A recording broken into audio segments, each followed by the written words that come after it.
Justin Baldoni is suing Blake Lively and Ryan Reynolds for $400 million and a new step in the It Ends With Us fight. I'm Kishal Dashi. I'm a former award-winning TV journalist. Hit the follow button for more pop culture updates. Now, if you've been keeping up with this drama, you knew that this lawsuit was coming, so it officially happened today. Justin is suing Blake and Ryan for defamation in the latest step in this battle. Justin is seeking at least $400 million for damages that include lost future income. The lawsuit from Justin and his production company, Wayfarer Studios, which also names publicist Leslie Sloan as a defendant, comes about 2 weeks after Blake sued Justin and several others tied to the film, alleging harassment and a coordinated campaign to attack her reputation for coming forward about her treatment on the set. Now, this is just one of two lawsuits. Justin is also suing the New York Times for libel, alleging that the paper worked with Blake to smear him. The new lawsuit filed in federal court in New York says the plaintiffs, which is Justin and Wayfarer Studios, did not want to file the suit, but because Blake had unequivocally left them with no choice, not only to set the record straight in response to her accusations, but also to put the spotlight on the parts of Hollywood that they've dedicated their careers to being the antithesis of. And remember when Justin Baldoni was dropped from his agency WME? Well, WME also represents Blake and Ryan. And Justin was only dropped by his agency because of the accusations Blake made. I'm going to spend this afternoon reading this lawsuit, and I'm going to highlight the points that I think stand out. It's 179 pages long, so bear with me. Follow and I'll be sure to update you guys on this lawsuit. Jen Shah's prison sentence has been reduced again. Looks like Jen Shah will be celebrating Thanksgiving 2026 at home with her family. She's set to be released from the Bryan federal prison camp in Texas on November 3rd, 2026, marking the third time her sentence has been reduced. I sincerely hope Bravo does not bring her back, especially when we didn't bring Monica back for much less. Let's not forget Jen Shah's in prison for defrauding thousands of people, including the elderly and vulnerable, via a decades-long nationwide telemarketing scheme. Just when you thought the lawsuit between Justin Baldoni and Blake Lively and Ryan Reynolds couldn't get any crazier, Taylor Swift is also somehow involved. According to Justin Baldoni's lawsuit, he says that Ryan Reynolds and Taylor Swift pressured him to accept Blake Lively's It Ends With Us rewrite. And it all has to do with the infamous rooftop scene in It Ends With Us. Among the claims made in his 179-page complaint, Justin alleges that Taylor Swift and Ryan Reynolds pressured him into accepting one of Blake's rewrites for the film, even though there was a screenwriter that already created the script for the scene. In the pre-production phase, Blake allegedly asked to take a pass on the film's rooftop scene, where her character Lily Bloom meets Justin's Ryle Kincaid for the first time. Justin was reluctant to let her rewrite this key scene per the complaint, but agreed to take a look at what she put together. Now, according to Justin, Blake's version was dramatically different from how it was originally written. And after his exceedingly mild resistance, Blake went silent for multiple days, and later said in an alleged text message that his reaction to her rewrite didn't feel great for me, or to Ryan, her husband, and what Justin characterizes as another mega celebrity friend. The text message included in the filing reveals that influential and wealthy celebrity friend to be Taylor Swift. And I'll show you those text messages in a moment. So because Justin didn't really like Blake's script or want to use her script, he was then summoned to a meeting with Ryan Reynolds at him and Blake's New York City penthouse. And that's where Taylor Swift arrived and began praising Blake's script. Justin understood the subtext. He needed to comply with Blake's direction for the script. Now, this is where Justin's lawsuit is a lot stronger than Blake's. He has a mountain of evidence in text messages between him and Blake that paint all of this so well and tell you exactly what was going on at that time. Justin had texted Blake, "Great, also was working on Rooftop Scene today. I really love what you did. It really does help a lot, makes it so much more fun and interesting, and I would have felt that way without Ryan and Taylor. You really are talent across the board, really excited and grateful to do this together." If anything, I feel like Justin went along with all their changes. She goes on to thank him, saying that they're in this together, and then she makes a comment that backs Justin's claim that Taylor Swift and Ryan Reynolds pressured him into going along with Blake's rewrite of that rooftop scene. She goes on to text Justin, and that blacked out text, by the way, is Taylor Swift's name. "As for Taylor and Ryan, I'm the luckiest mother effer on the planet to have them as my dance moms level stage moms. They are embarrassingly effusive. That said, they're also my most trusted partners and the people I go to first with anything creative I touch. And I'm the person they each go to first. That reciprocal creativity and support has been one of my life's greatest and most fulfilling gifts." At the end of that text exchange, she wrote, "If you ever get around to watching Game of Thrones, you'll appreciate that I'm Khaleesi, and like her, I happen to have a few dragons. For better or worse, but usually for better, because my dragons also protect those I fight for. So really, we all benefit from those gorgeous monsters of mine. You will too, I can promise you." except it's only become a bigger headache for him. What do you guys think on all this? Do you think it's appropriate that Ryan and Taylor gave any opinion to Justin Baldoni about the screenplay of his film? Let me know your thoughts in the comments. Andy Cohen is eyeing Lisa Vanderpump to return to Real Housewives of Beverly Hills in a crazy cast shakeup. This is a story I was going to talk about before the TikTok ban happened, so now that TikTok's back, let's get into it. The rumors have been circulating around Beverly Hills that Andy Cohen wants Lisa Vanderpump to return to Real Housewives of Beverly Hills. Though it would definitely shake up the cast, the insider added that bringing back a beloved cast member would make for TV gold. And while some may be happy about Lisa Vanderpump's return, the source pointed to someone who certainly wouldn't be, and that would be Kyle Richards. The insider said that this would likely upset Kyle, as Lisa's last stint on the show saw the pair at odds, with Kyle being kicked out of Lisa's house by Lisa's husband. Of course, how could we forget this iconic scene? Now, Lisa has previously said that she would not return to Real Housewives of Beverly Hills. But with Vanderpump Rules getting completely revamped, it would be the perfect time for that to premiere and to bring Lisa back to the show she was an original cast member on. I, for one, would love to see the Queen return. Having a filmed reunion of Lisa and Kyle would honestly be TV gold. What do you guys think? Let me know in the comments. Justin Baldoni's lawyer is not playing around with Blake Lively. He is slamming Blake Lively's preposterous claim that Justin Baldoni is using an abuser playbook for his $400 million lawsuit against her and Ryan Reynolds. Justin's attorney, Bryan Freedman, told Deadline that the mere fact that Miss Lively feels that she can publicly destroy Mr. Baldoni's reputation in an attempt to devastate his future career and then deny him or his team their own ability to defend themselves against her is preposterous. Mr. Baldoni never once publicly attempted to call Miss Lively out for her own many wrongdoings during filming. He kindly addressed all her concerns during filming in the correct manner, despite the fact that he wholly disagreed. He himself was committed to do things differently and to keep the peace, as she specifically admitted to in her own lawsuit. Justin's attorney furthered he plans to defend his client against Blake's power, privilege, and all-out lies, adding, "But we will now fight even harder for the voiceless in the DV community who are unfairly suffering while she continues to push on her own self-serving and selfish vendetta in the media." Freedman also called out Blake for doubling down on the revoltingly false sexual allegations against Mr. Baldoni after the filmmaker filed 200 pages of undeniable facts and documentary evidence that crushed their false allegations. And as somebody who has read both lawsuits, Justin's is much stronger than Blake's. I have a feeling that Ryan and Blake are not going to back down and things are going to get really, really messy. What do you guys think? Let me know in the comments. While Rachel Kirkconnell hasn't necessarily given an update about her breakup with Matt James or put out a statement, she is kind of hinting that she was blindsided by the split. Here's a comment she liked. It read, "The more I'm thinking about it, the more I think he completely blindsided her with this. Give her some grace and let her respond in her own time." And that's the comment she liked, kind of co-signing what this user is saying. Another comment wrote, "Praying for you, babe, for your peace and healing." She liked that. She also liked this comment that said, "I'm so sorry." And of course, because Matt and Rachel haven't given a reason behind the breakup, the internet is going wild and speculating why these two split up. I want to say I saw a TikTok video or a comment that said it could be because he hasn't proposed to her yet and she's probably ready to settle down and get married.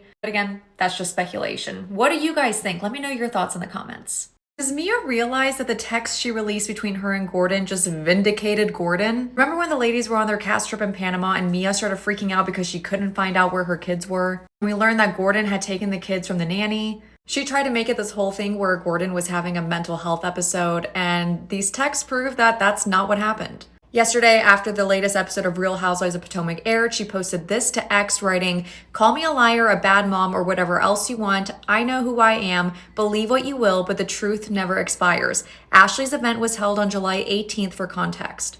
This text thread is before July 1st. The ladies were in Panama around the first week of July. This text thread, Gordon wrote, "Hey Mia, can you make sure I have the nanny's name and phone number, and the nanny has my name and phone number so I can communicate with the kids. Also, let the nanny know I will pick the kids up around noontime Friday." Mia responds, "Gordon, you have a doctor's appointment on Saturday in Charlotte. What am I missing?" Gordon then responded, "Yes, I'm leaving Friday afternoon and taking the kids with me. My original plans was to pick them up from dawn of Friday afternoon and then drive to Charlotte." To which then Mia responds, "Can you please share your plans? I feel like they keep changing, so I'm just going to navigate and make sure the kids have everything they need until I return. I'm leaving the country, so I need to ensure that I have reliable childcare until I return to the States. Your decision-making process, if questionable, and I need to ensure the safety of the kids. I return 7/6. Please don't get offended. I'm just doing my job as their mother." Isn't this the same mother who's questioning the paternity of one of her kids on national TV? Now, this text is a continuation of them trying to figure out the whole nanny situation before Panama. Gordon said, "When can we talk?"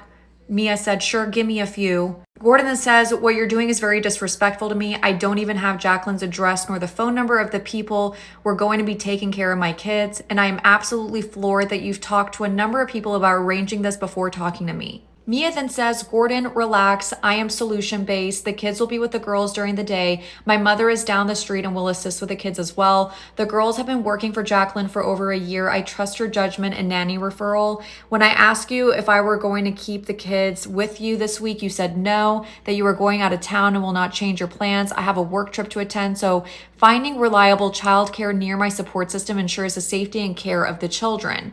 Jacqueline has lived at the same address for over 8 years, and she also has the same phone number. I've shared the name of the girls. You have met them years ago. You can also contact Juliana and Jeremiah directly on their iPad. Our littles are super excited to spend time with their cousins. Calm down." Anyways, this next text thread is on July 19th. It starts on July 18th. Again, July 18th was Ashley Darby's party, which is where we're being left off at in the latest episode of Real Housewives of Potomac. That first text up there looks like it's from the night of the event. He said, "Thanks for calling, tear their ass up, chew them up, and spit them out." Probably has something to do with what we just saw in that latest episode. Or should I say the bit of the cliffhanger we were left with. So Gordon then texts her again the next morning. "What happened last night was bullshit. Ask the production team whether I emphatically said during filming with Ray that you were a great mother. I praised you extensively during the conversation. You should be pissed at production for setting you up. In my opinion, they shared bits of information with the ladies in order to get to you and did not share the whole conversation." Then Mia says, "Gordon, they shouldn't have bits and pieces of information to use against me." Gordon says, "Do you mean like when you posted on Instagram, my kids' fathers, plural? I choose to believe you did not think about how that made me feel or how people would react to that post." Mia said, "Have a great day, Gordon." And then he says, "I'm sorry all this happened to you last night. You have a great day as well." This woman is weaponizing this man's mental health issues, and she is manipulating the situation so much. Even as much as trying to manipulate us, the viewers. She's lying for a storyline and at the detriment of her family. That's what I'm gathering from Mia. The last thing I will say is I do feel bad for Gordon. I do think he's putting his kids first and he's more worried about how all of this is going to affect his kids. Whereas Mia is just blinded by fame and the cameras around her. That's just my take. I don't know. What do y'all think? Let me know in the comments. Justin Baldoni and his lawyer just released a raw scene from It Ends With Us. And it's an attempt to shoot down some of the allegations Blake made in her lawsuit. I'll show you the video in a moment, but let me just set the stage for you. Baldoni's team dropped nearly 10 minutes of unedited footage, including one scene where Justin and Blake were slow dancing. Blake referenced the scene in her lawsuit against Justin and accused him of getting creepy with comments about the fragrance she was wearing. In the video, which has both actors mic'd up, you don't see Justin making any offensive comments or actions toward Blake. TMZ is told his team believes this completely refutes Blake's harassment claim.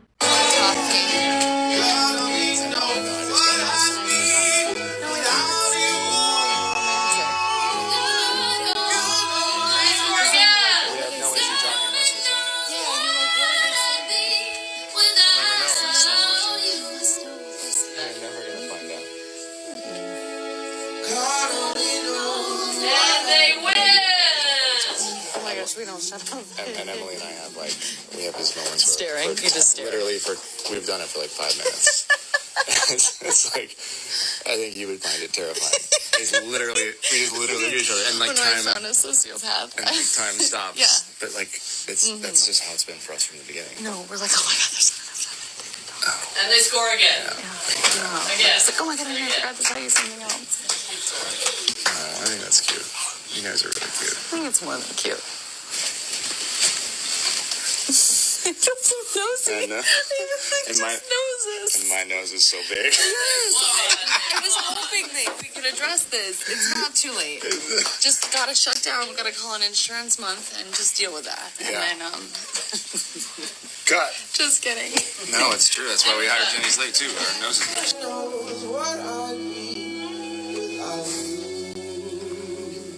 They score another. If you should I'm getting dirt on you today. I'm probably getting spray tan on you. It smells good. Well, it's not that. It's my body makeup.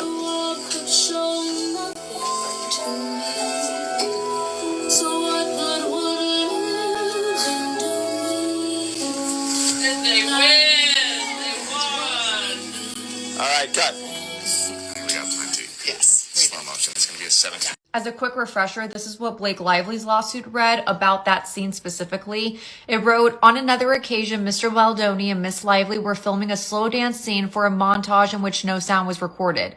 Mr. Baldoni chose to let the camera roll and have them perform the scene, but did not act in character as Ryle. Instead, he spoke to Miss Lively out of character as himself. At one point, he leaned forward and slowly dragged his lips from her ear and down her neck as he said, "It smells so good."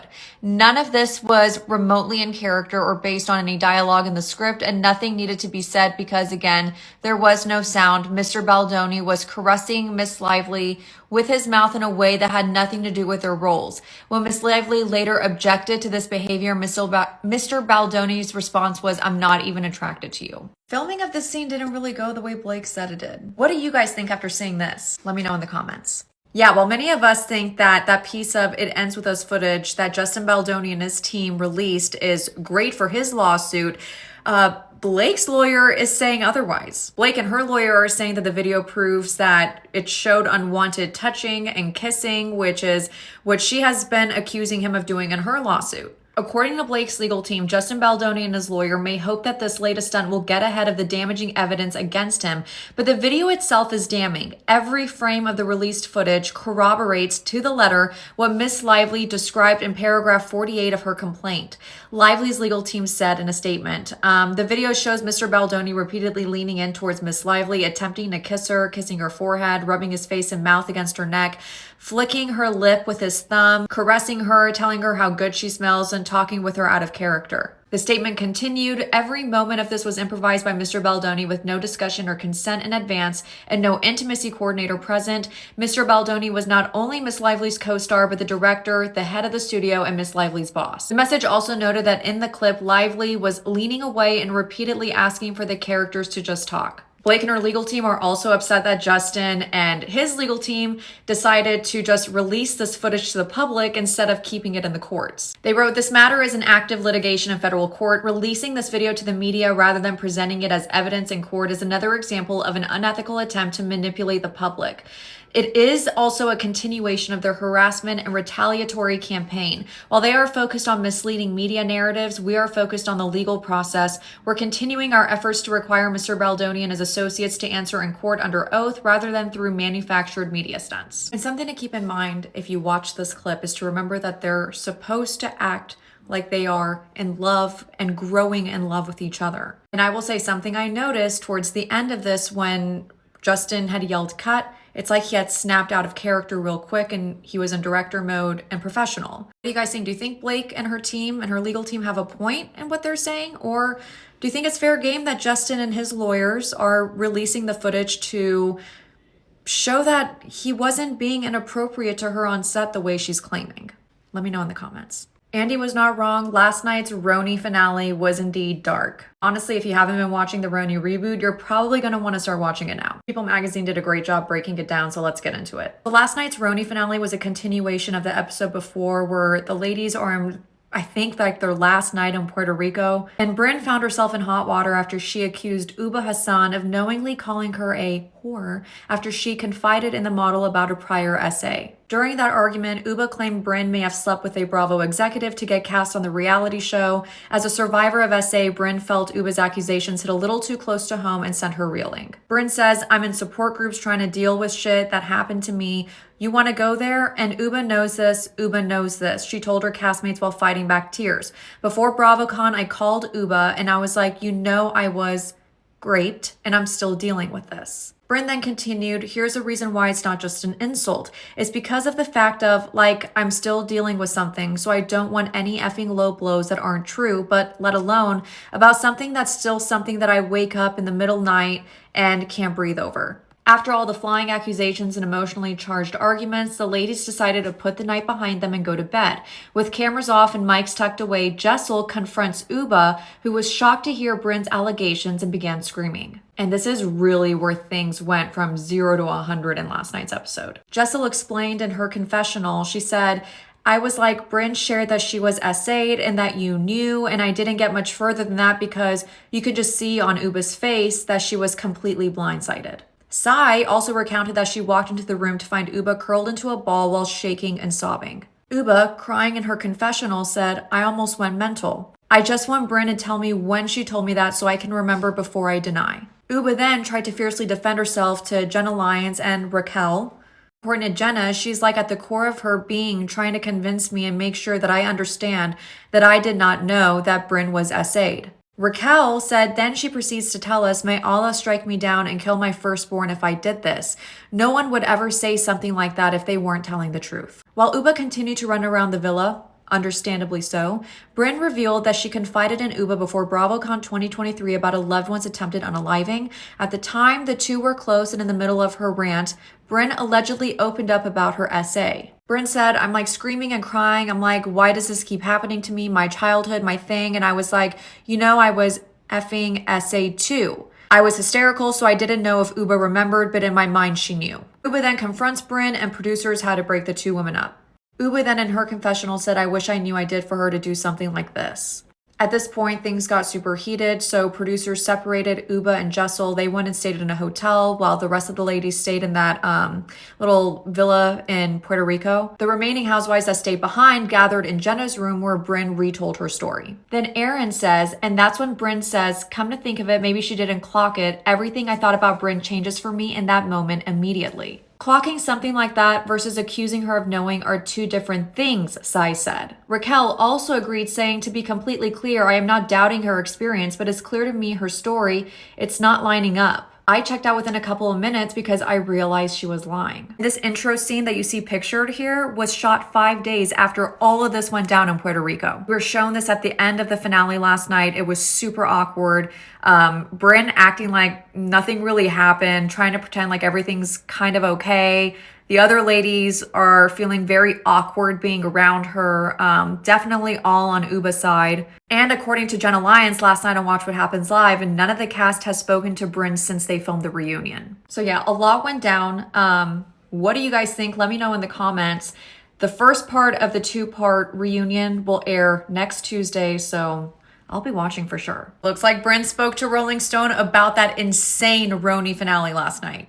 And let me just say, if you're Team Uba, you're not gonna like this interview. And a quick trigger warning, there's a lot of discussion on SA, so if that's something that makes you uncomfortable, keep scrolling. Now, one of the first questions they asked Brynn before they get into the meat of what happened in Puerto Rico is her opening up to her brother about her SA. Was that a challenge to discuss on camera? Brynn said, one of the first calls I had with producers about the season was them saying, we'd really like to get some scenes of you dating. And I was like, can I be honest with you guys? This is where I'm really at and this is what I'm going through. So I filmed with my brother and I shared about my SA and the connection between that and why I'm kind of dodging dating and why I make jokes about only dating billionaires. She continued, last season, I didn't intend on sharing all the shit that happened in my childhood, but I did. And it helped a lot in ways that years and years of therapy couldn't. It was really cathartic. So this season, I thought sharing was going to help me feel better. But with my childhood stuff, I've had so many years to heal and deal. So it was a little bit different from sharing something that I'm currently going through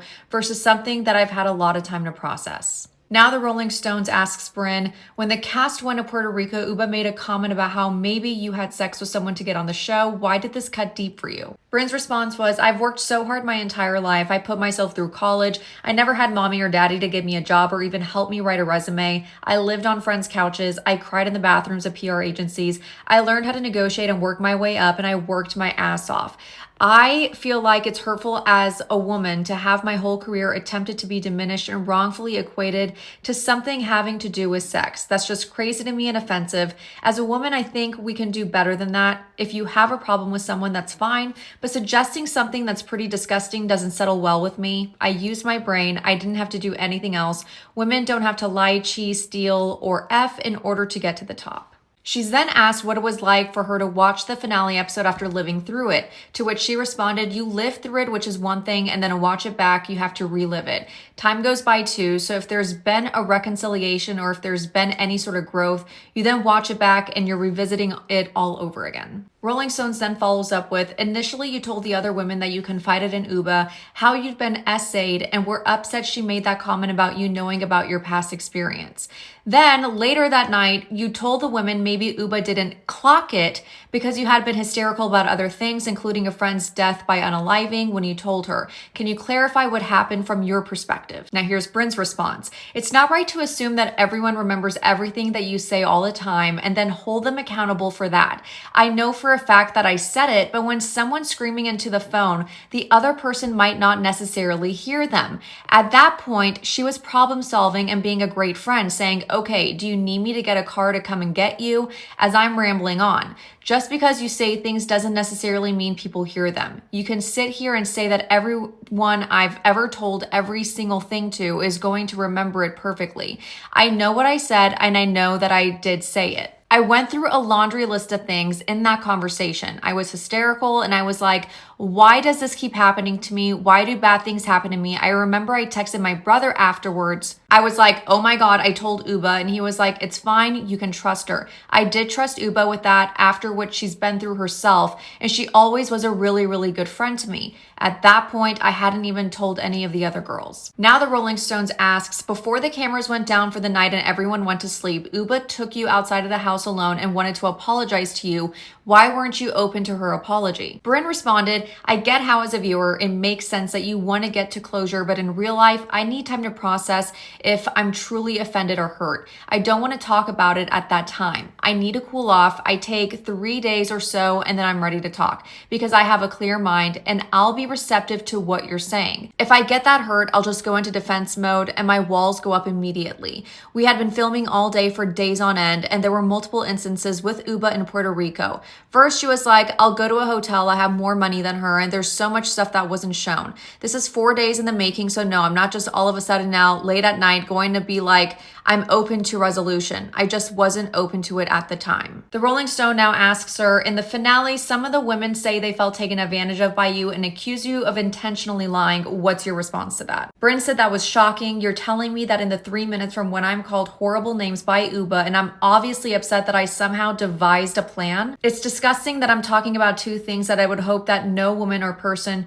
would have to experience, unaliving and essay, and everyone's like, Brynn, we feel taken advantage of. Maybe don't use those words to describe the situation. I just feel like I wasn't shown much respect. These are difficult, serious things we're talking about. That's how it felt for me the whole season. Like I was always being attacked. I would go into filming a lot of the time and I would feel dread and despair. I was just like, every single thing is going to turn into something. She continued, I have text messages from everyone saying, oh my God, hi, I love you, can't wait to see you. And then it was a 180. I was like, oh, okay, it's Assassin's Creed now, everyone's geared up. Other Bravo stars warned me at BravoCon. They were like, you had a great first season. And I was like, yeah, that was easy. And they said, everyone's going to come for you. She's then asked, why do you think that 180 happened? And her response, I truly don't know. I look back, I've scanned every text, I've checked every conversation, and I have no idea.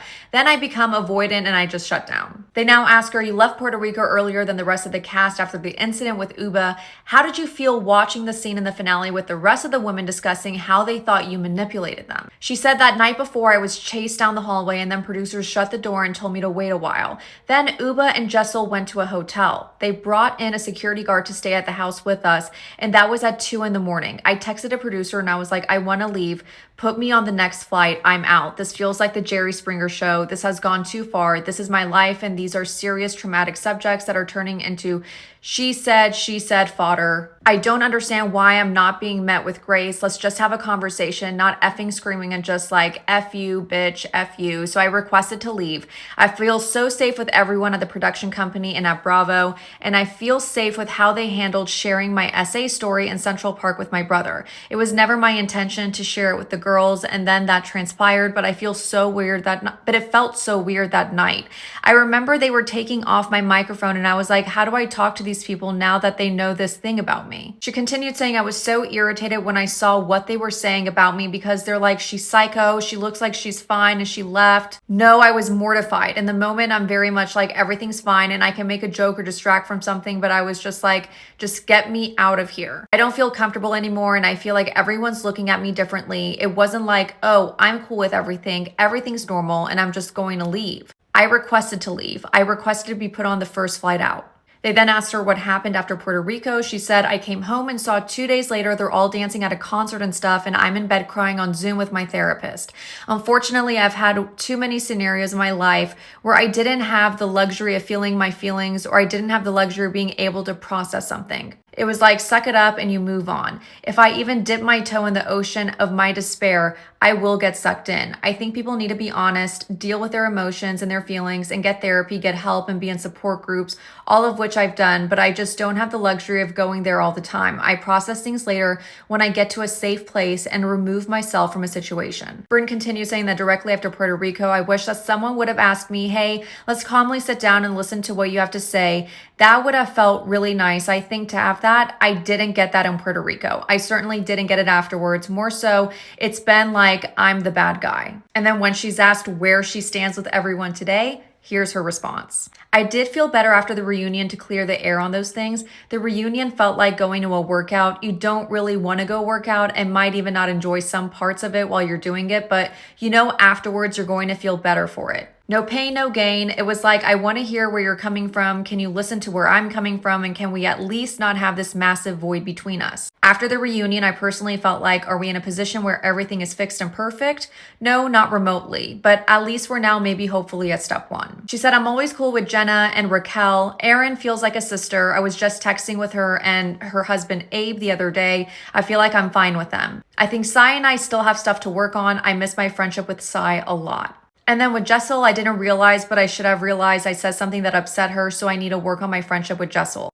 With Ubah, I think what's done is done. Ubah's a great person. She has a heart of gold. I think she loses her temper, but she has the most beautiful heart. And at the end of the day, I know I am also a good person. So I feel like we will get back. But it takes time to repair. Now, I do think this is interesting what she says here, because Jenna was just on Watch What Happens Live and says that none of the cast has spoken to her since the reunion. So I guess believe what you will. What are y'all's thoughts after hearing her interview here? Let me know in the comments. You're not the only one thinking that Brynn took zero accountability in her Rolling Stone interview. Her RHONY castmate Erin has officially responded, and she did so under a Queens of Bravo post about this article. Erin wrote, to say we are sisters is quite the reach. We haven't spoken or seen each other in months other than Brynn thanking Abe for clearing up the intention for the call. I really wanted Brynn to win so bad. I was excited to watch her shine like I am with all my girlfriends. Each woman on this show is special and smart, and I really was excited for us collectively, but Brynn always had all this childhood trauma that I was particularly excited to see her break free from. Yet here we are, an article doubling down instead of saying, hey, I messed up. It's upsetting to read for all of you viewers. Can you imagine how it feels for us? This show is supposed to be fun. It's all I tried to do throughout, yet somehow things kept getting twisted and turned, and I will take ownership that I very much was naive and fell victim to much manipulation. I swore I wouldn't comment, but this article is so triggering to me and I just can't stay silent. To all of you trolls, the few I've seen, most of you have been supportive and amazing all season during an incredibly hard time for me, so thank you. Trying to put me in some sort of bucket because of the color of my skin, honestly, F you. I spoke out when she called Ubah an angry black woman, and I was the only one who heard the essay story that night and immediately said, no way, that doesn't sound like Ubah. She wouldn't forget that, which led to the she didn't clock it comment. I am not saying I'm perfect, but I'm fair and I stand up for what's right when it counts, so respectfully, F off. I'll keep you guys posted if any more of the RHONY cast comment about this article. Vanderpump Rules' James Kennedy is not being charged in his DV case, and his now ex-girlfriend Allie Lewber has finally posted a statement. Before I get into Allie's statement, James is off the hook for his DV case, so no charges will be filed against him. When James was initially charged with DV in this case, he was accused of throwing Allie to the ground, and then she called police that night. And I believe this was the night of Kathy Hilton's Christmas party. Allie has since moved out of their home. She spent some time with her family over the holidays, but it looks like their breakup is permanent. She posted this statement to her Instagram tonight, writing, "Thank you all for your support and kindness. I am happy that prosecutors decided not to file against James, as I never desired criminal charges. We had an argument outside of his home related to him drinking again. However, I was not physically hurt. I was shocked by the headlines and disheartened by how the event was portrayed. We are no longer together, but I'll always support James and wish him the best with his sobriety and healing. Thank you for understanding." I think we can all agree it was a very smart decision for Allie to exit this relationship. What do you guys think? Let me know in the comments. Blake Lively and Ryan Reynolds are now seeking a gag order for Justin Baldoni's lawyer. And this is all in response to Justin and his lawyer releasing the raw footage from It Ends With Us in that slow dance scene between him and Blake Lively. Yeah, Blake and Bryan had their lawyer issue this gag order the same day that Justin's lawyer released that It Ends With Us dance scene. In the documents, Blake Lively's legal team alleges that virtually every day since Lively filed her civil rights complaint, Mr. Freedman has given television interviews, appeared on podcasts, issued inflammatory written statements, and leaked information, including remarkably documents as banal as document preservation demands to third parties, to the Hollywood press and tabloid media. Further, Blake and Ryan's attorney who reiterated that Blake issued a cease and desist to Justin's Wayfarer Studios to stop their alleged online harassment campaign prior to filing her December 21st civil complaint,